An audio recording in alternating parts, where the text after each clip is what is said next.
Kisah akan berfokus pada seorang penjudi muda bernama Lu Fei. Ia saat ini sedang berada dalam kondisi cukup mengerikan setelah kalah dalam taruhan besar, kehilangan uang, bahkan kehidupannya sendiri akibat hal tersebut. 是一场我输掉的游戏。 Beberapa minggu sebelum Lu Fei mengalami kondisi yang mengerikan, ia sering berkunjung ke sebuah tempat judi bukan untuk bermain secara legal, melainkan mencari mangsa yang akan bermain dengan memperhatikan berbagai aspek seperti seorang pemula yang kondisi mentalnya belum sempurna untuk bermain.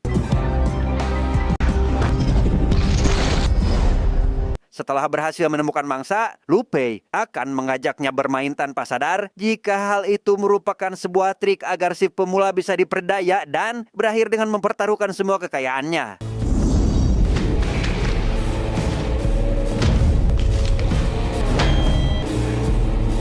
Rupanya di balik kejahatannya itu, Lu Fei merupakan seorang anak yang berbakti. Ia menggunakan uang yang didapatnya untuk mengobati ibunya yang sakit, di mana si ibu saat ini memerlukan donor darah yang harganya sangat mahal sekali.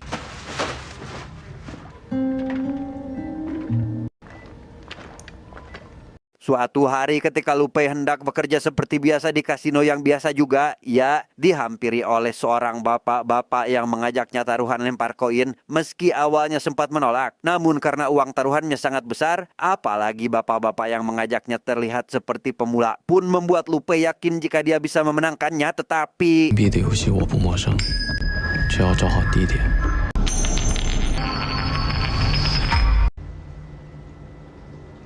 rupanya si bapak tua itu adalah pemilik dari kasino tempat Lu Fei bekerja bernama Tuan Qin, yang sebelum pergi meninggalkannya, si bapak itu memberikan Lu Fei 7 hari untuk melunasi semua hutangnya dan meminta semua pihak keamanan untuk melarang Lu Fei kembali ke tempatnya. 100万，给你7天时间。 Setelah kejadian di kasino tersebut, kita akan diperlihatkan dengan Lu Fei yang berniat untuk menculik anak Tuan Qin agar mendapatkan uang tebusan. Tidak perlu besar, asalkan hutangnya kepada si Tuan bisa lunas kurang dari 7 hari. Dari kejauhan, Lu Fei tampak melihat anak Tuan Qin bernama Xiao baru saja keluar dari rumah dengan cara yang tidak biasa, sehingga Lu Fei hanya bisa membuntuti dari belakang sebelum melakukan tindakan sesuai rencananya.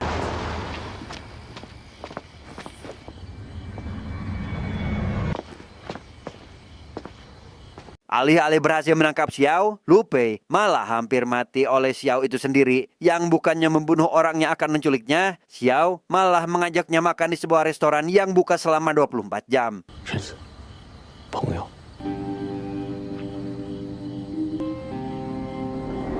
Di restoran, Xiao menyarankan agar Lu Fei menculik orang lain saja. Hal itu harus dia lakukan karena tidak akan mendapatkan apa-apa darinya. Yang meskipun ayahnya kaya, tapi Tuan Qin tidak sekalipun menganggapnya anak. Bahkan dia dalam lubuk hatinya berharap agar Xiao segera mati. 不过，我有个办法可以帮你还债，在巴西有一个土著部落。 Merasa kasihan dengan nasib Lu Fei, Xiao akhirnya menawarkan sebuah penjudian. Ia akan melunasi hutang Lu Fei pada ayahnya asalkan bisa menang berjudi dengannya. Dan tebak, Lu Fei kalah dalam permainan itu, sehingga selain gagal mendapatkan uang, ia harus menuruti keinginan Xiao yang entah apa keinginannya. Tapi yang pasti, Lu Fei langsung meninggalkannya saat itu juga.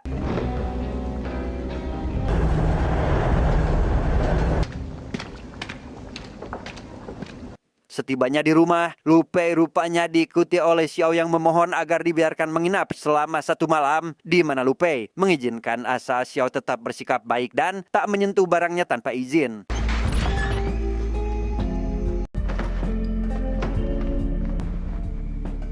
Setelah merasa jika Xiao sudah tidur, Lu Fei buru-buru masuk ke ruangan perawatan ibunya berniat mengganti darah agar proses transfusi tetap berlanjut. Namun setelah melihat persediaan kantong darahnya yang tinggal 2, Lu Fei langsung pergi ke apotek gelap tempatnya membeli darah itu. Yang baru saja sampai ke sana, tiba-tiba 不怕遭报应。 现在血越来越难搞啊，觉得不合适，去别的地方买啊。 ya, Lu Fei ternyata diculik oleh Tuan Qin. Ia diancam agar segera melunasi hutangnya sebelum tanggal jatuh tempo. Dan jika sampai akhir tidak bisa mengembalikannya, maka Tuan Qin akan menjual semua organ dalamnya ke pasar gelap. 敢转仓是6万，就是5万，费12万。 Sepulangnya ke rumah, Lu Pei langsung mengusir Xiao dan menghapus jejak spidol di tubuhnya. Ia sangat frustasi dengan apa yang menimpanya barusan, sampai akhirnya teringat dengan perkataan Xiao di restoran tempat pertama mereka berbincang, yang ternyata Xiao meminta agar Lu Pei menculiknya dan uang tebusannya bebas Lu Pei gunakan tanpa membaginya sepeser pun.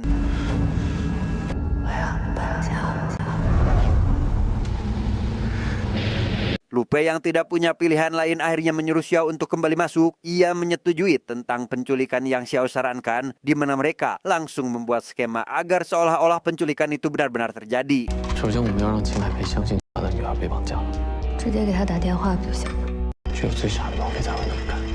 Setelah dirasa cocok dengan salah satu dari sekian skema yang mereka buat, Lu Pei akhirnya mulai menjalankan aksi dengan mengirimkan jaket Xiao ke rumah Tuan Qin agar seolah Xiao benar-benar diculik. Kemudian mengirimkan live chat kepada Tuan Qin lewat situs luar negeri agar terhindar dari pelacakan polisi, di mana Xiao meminta uang tebusan kepada ayahnya sebanyak 10 juta yen, meski Lu Pei sendiri sebenarnya tidak terlalu menyetujui hal itu.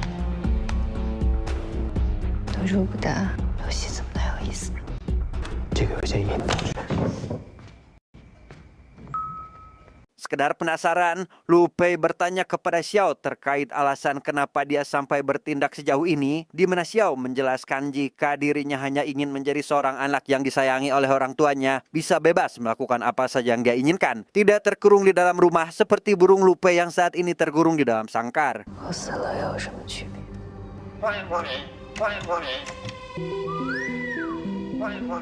Beberapa waktu berlalu, akhirnya Lu Pei mendapat pesan yang membuatnya cukup deg-degan. Namun sialnya pesan itu hanyalah spam, berupa promosi agar ia bermain di situs milik Tuan Qin. Yang karena waktu terus berlanjut tanpa adanya balasan dari Tuan Qin, Lu Pei memutuskan untuk mendatangi rumah orang tua itu. Baru saja sampai, Lu Pei malah harus kembali setelah mendapatkan notifikasi dari HP-nya.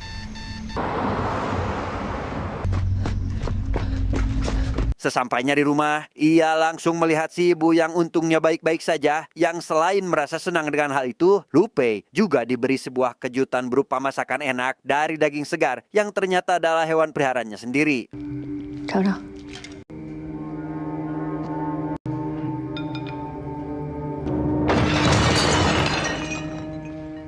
Meskipun masih marah dengan apa yang Xiao lakukan, Lu Pei langsung menyembunyikannya di ruang si ibu sebelum Tuan Qin menyadari jika anaknya saat ini berada di rumahnya.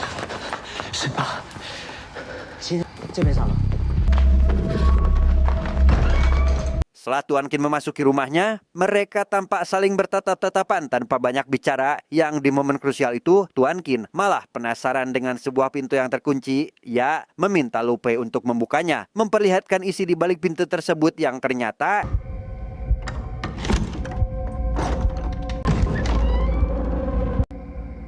Setelah orang yang paling dibencinya pergi, Lu Pei langsung mendatangi Xiao untuk mengajaknya keluar. Yang alangkah terkejutnya Lu Pei ketika melihat si ibu yang sudah tergeletak di lantai dengan kakinya yang berdarah.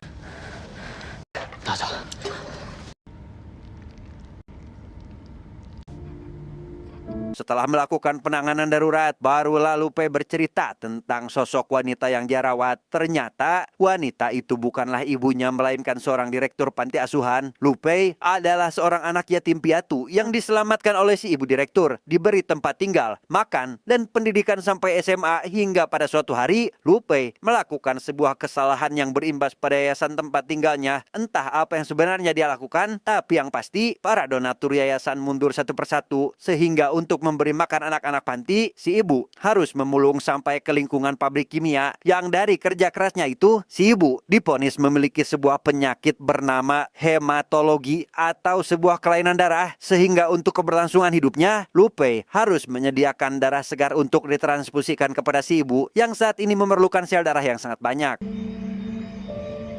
我爸却还出来看地皮，我被绑架了。 Ketika sedang bercerita itulah, Lu Pei tiba-tiba saja mendapatkan pesan masuk dari Tuan Qin, di mana ia akan mengikuti permainan Lu Pei untuk menentukan siapa di antara mereka yang akan menang.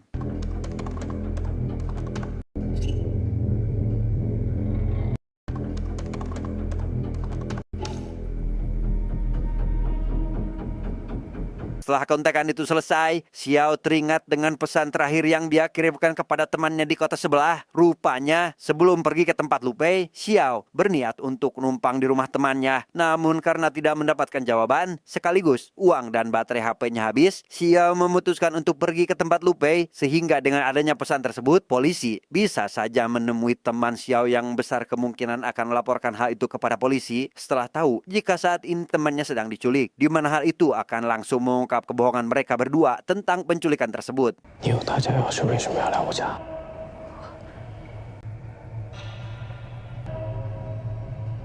Esok harinya, mereka langsung pergi ke Haicheng untuk menemui teman Xiao. Yang sesampainya di lokasi, Xiao langsung pergi ke apartemen temannya. Sedangkan Lu Pei sendiri akan menunggu di dalam mobil yang baru saja ditinggalkan oleh Xiao. Tiba-tiba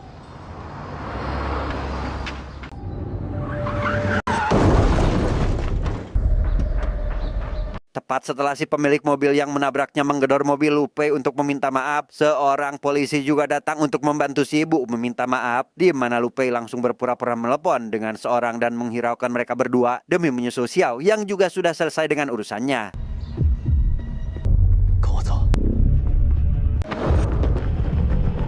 Lu Pei segera membawa Xiao ke sebuah hotel yang tak jauh dari tempat itu. Ia langsung menyuruh Xiao untuk mengirimkan sebuah pesan yang dibumbui sedikit drama agar seolah-olah benar-benar diculik. Hal itu dia lakukan karena mendapat pesan dari Tuan Qin yang ingin mengetahui jika anaknya baik-baik saja. 我想家。 只要你放心。 Setelah mendapatkan pesan itulah, Tuan Qin akhirnya mulai luluh dan memintanya menjaga Xiao agar tetap baik-baik saja, di mana Tuan Qin akan menuruti apa yang dia inginkan asalkan anaknya tidak kenapa-napa. 不要伤害他，我会按你们说的做。 Selesai dengan Tuan Qin, Xiao mulai menggoda Lu Pei dengan bersandar di punggungnya, yang hal itu membuat Lu Pei sangat rapuh dan mulai menunjukkan jika dirinya sangat menyukai Xiao yang saat ini bersamanya. 能带我去密定山山顶待会儿吗？ Malam harinya, Lu Pei membawa Xiao ke Gunung Mingjin sesuai keinginannya. Ia hanya ingin mengenang kenangan masa kecilnya ketika dulu sang ayah mengajaknya ke gunung itu. Meski kenangan bersama sang ayah tidak seindah yang dibayangkan, tapi setidaknya dia masih memiliki sesuatu untuk dikenang. 自由自在。 Di sana, Xiao menanyakan tentang untuk apa uang yang nanti akan dia dapatkan. Lu Pei menjawab jika uang itu akan digunakan untuk keperluan pengobatan si ibu, kemudian mencari sebuah obat ajaib berharap bisa menyembuhkannya. 如果我就想见你呢？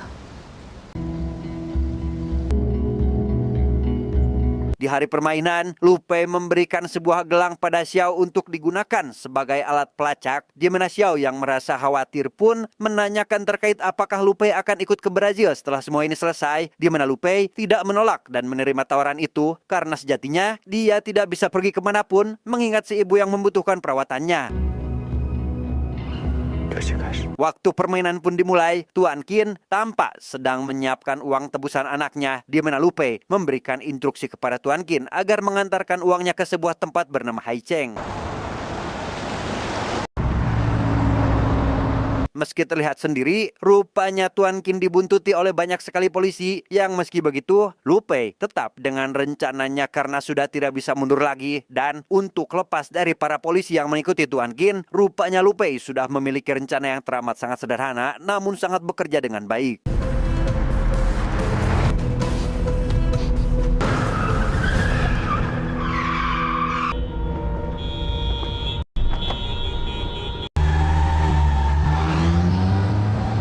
Lolos dari polisi, Lu Pei meminta Tuan Qin untuk pergi ke sebuah atap hotel, melemparkan uangnya yang akan langsung diambil oleh seseorang.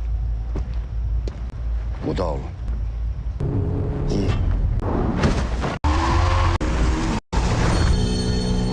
Rupanya yang mengambil uang tadi adalah Xiao itu sendiri, yang sesampainya ke tempat di mana Xiao dan Lu Pei bertemu, ada seorang yang mencela menghampiri mereka. Xiao tampak mengenal orang itu, begitupun sebaliknya yang bisa membuat rencana mereka berantakan. 哎，哎，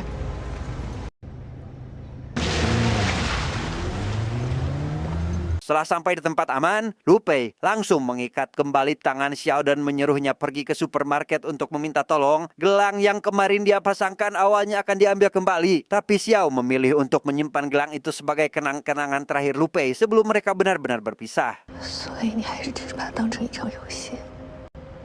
不然呢？ Ketika di jalan pulang, Lu Pei malah kecelakaan. Ia juga mendapati ibunya sedang merangkak di lantai yang mungkin karena terjatuh. Di mana kesialan itu tidak berhenti di sana saja. Karena setelah membawa ibunya ke rumah sakit, Lu Pei malah mendapatkan kabar dari Tuan Qin tentang penemuan mayat Xiao di Gunung Mingjin. Sehingga selain kasus penculikan, kini Lu Pei harus berhadapan dengan kasus pembunuhan. Yang hal itu sudah dikonfirmasi oleh polisi. Sehingga Lu Pei tidak bisa mengelak meskipun bukan dia pelakunya.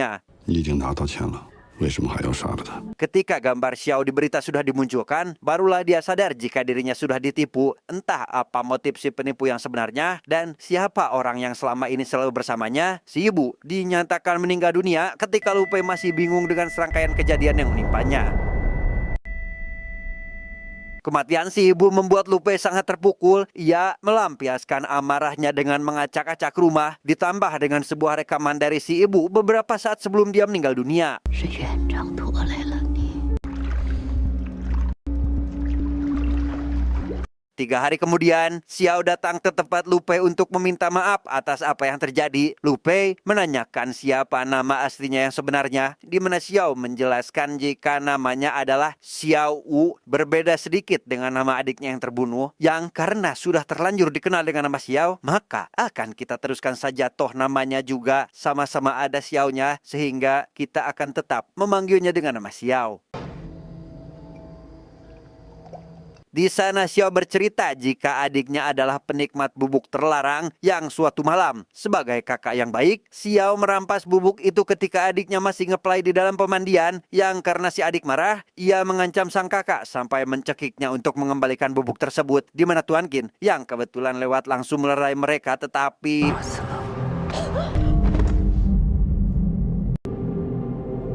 ketika Xiao akan memanggilkan ambulan, Tuan Qin menahannya dan membiarkan si adik tetap mati, bukan tanpa alasan. Sebenarnya, nama baik Tuan Qin sudah sangat tercemar akibat si adik yang salah pergaulan. Ditambah lagi dengan Tuan Qin yang akan mencalonkan diri sebagai wali kota membuat pergerakannya sangat terbatas akibat ulah si adik itu sendiri. Sehingga terjawablah sudah jika kematian tersebut tidak apa-apa baginya, bahkan merupakan sebuah keuntungan demi kelancaran kampanyenya. 他怕事情传出去会影响他的选举的一颗棋子。 Lelaki yang mendatangi mereka ketika selesai menjalankan misi adalah sosok pacar si adik yang membuatnya terjerumus ke dalam lingkaran setan. Ia adalah satu-satunya lelaki brengsek yang membuat Tuan Qin berada dalam kesulitan. 他想从梅东家里拿钱买毒品。 Selanjutnya, kita akan dibawa mundur ke waktu di mana Lu Pei masih menjadi seorang penipu di kasino milik Tuan Qin. Waktu itu, rupanya Tuan Qin sudah mengetahui segala tindakannya. Ya, tidak sedikit pun ada niatan untuk mengganggunya dengan alasan jika Lu Pei adalah anak yang cerdas. Sampai ketika kejadian itu terjadi, Tuan Qin mulai berpikir untuk menjadikan Lu Pei sebagai kambing hitam, memulai sebuah permainan dengan Tuan Qin yang menjadi tokoh utamanya. 也是情爱被计划的。 这是他的游戏，是他选中了你。 Mengetahui kejadian itu serta apa yang dilalui olehnya dengan Xiao adalah permainan belaka, Lu Pei hanya bisa meratapi nasibnya saat ini bersama si burung yang rupanya masih hidup. 就像这只鸟，从头到尾都是黑色的。 Beberapa hari kemudian setelah kejadian itu, Xiao pergi ke sebuah tempat yang ada lokernya. Hal itu merupakan perintah dari Lu Pei dulu untuk memberikan bagian Xiao dari hasil drama penculikannya, di mana uang tersebut rupanya full, tanpa sedikit pun Lu Pei membawa bagiannya karena ia sendiri tidak terlalu membutuhkan uang itu. 怕你一个人赢不了身，所以决定陪你一起去。Lu Pei diculik oleh Tuan Qin dan berniat membiarkannya pergi, di mana Lu Pei yang masih bingung dengan apa yang sebenarnya terjadi pun bertanya tentang bagaimana caranya Tuan Qin bisa menang. Qin menjawab jika sejak pertama kali bertemu, ia sudah menunjukkan sifat jahatnya kepada Lu Pei, membuat dia percaya jika Tuan Qin adalah orang yang jahat. Dan setelah Lu Pei mempercayainya secara penuh, Qin mulai memainkan peran sebagai penjahat sungguhan, sehingga Lu Pei yang terdesak pun malah menggali lubangnya sendiri, menumpukan setiap keahliannya, dan semakin terhanyut dalam drama tersebut. 都会让你更快地入局。带着这些杂念和察言观色的本领就不起作用了。 Sebenarnya, Tuan Qin membiarkan Lu Pei kabur dengan membawa uang tebusan itu bersamanya, di mana Lu Pei malah menanyakan tentang kematian si ibu yang memang dia mati secara tidak wajar, dan Tuan Qin sendiri mengakui secara tidak langsung jika dialah pembunuhnya. 你逼死了园长。游戏结束了。 Keesokan harinya, Lu Pei pergi melihat aktivitas Xiao di seberang gedung tempatnya bekerja. Ia langsung menghubungi wanita pujaannya menawarkan apakah akan ikut dengannya ke Brazil, karena rupanya Lu Pei sudah membelikannya 2 tiket untuk mereka.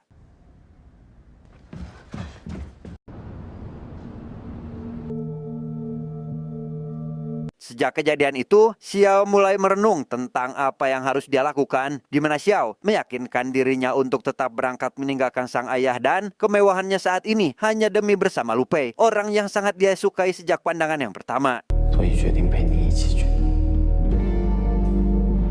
Sementara itu, Tuan Qin yang sedang dimintai keterangan oleh polisi terkait penculikan anak bungsunya malah mendapatkan telepon yang menyatakan jika anak keduanya juga diculik, di mana ia langsung berasumsi jika penculiknya adalah Lu Pei yang ingin balas dendam, sehingga Tuan Qin langsung menghubungi Lu Pei untuk kembali berjudi lempar koin dengan Lu Pei yang kali ini menjadikan kepala sebagai pilihannya. 秦老板， 这次硬币游戏， 我才花。 Xiao sendiri tidak menemukan keberadaan Lu Pei di bandara, yang setelah mengingat gelang pelacaknya, ia mendapati Lu Pei sedang berada di sebuah hotel dan langsung menyusulnya saat itu juga. Xiao mendapati Lu Pei dan ayahnya berada di tempat yang sama, di mana ia memilih untuk menyusul lelaki pujaan hatinya dan langsung ambek-ambekan setelah merasa jika dirinya dibohongi. 就在不久前，我刚喝下你为我准备的红酒。 怎么？现在是在报复我吗？ Mengetahui jika Lu Pei masih menjalankan permainan dengan ayahnya, Xiao memberitahu jika saat ini ayahnya sedang bersama polisi datang ke tempat ini, di mana Xiao tak menyadari jika memang kejadian ini sudah Lu Pei perhitungkan sejak awal. Dan tebak apa yang akan terjadi? 我爸现在已经带着警察上来了。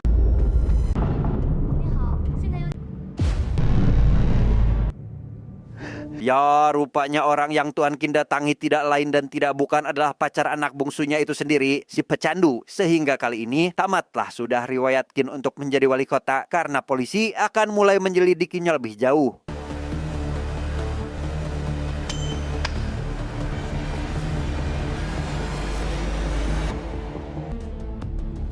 Dengan kesuksesannya itulah, Lu Pei akhirnya berhasil bernapas lega karena telah berhasil membalas kematian si ibu, di mana Xiao tidak menyukai apa yang Lu Pei lakukan. Yang meski begitu, rasa cinta mereka berdua membuat Xiao kembali luluh dan memutuskan untuk tetap pergi bersama Lu Pei ke Brazil. 我说，这是晚一点。 Tamat, ending yang sangat membagongkan.